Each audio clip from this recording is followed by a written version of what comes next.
নৌবাহিনী ও বিমান বাহিনী নির্বাচনী পর্ষদ 2026-এর আনুষ্ঠানিক উদ্বোধন করেছেন প্রধানমন্ত্রী তারেক রহমান।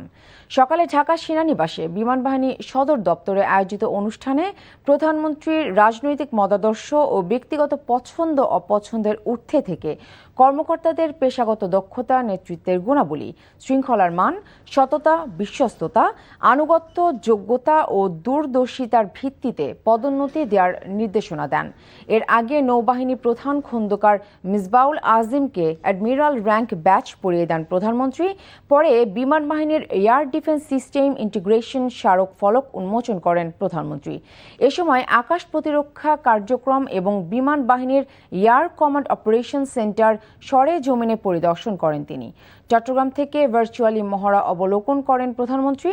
পদোন্নতি পর্ষদে নৌবাহিনীর ক্যাপ্টেন কমান্ডার ও লেফটেন্যান্ট কমান্ডার এবং বিমান বাহিনীর গ্রুপ ক্যাপ্টেন, উইং কমান্ডার ও স্কোয়াড্রন লিডার পদবীর যোগ্য কর্মকর্তারা পরবর্তী পদোন্নতির জন্য বিবেচিত হবেন।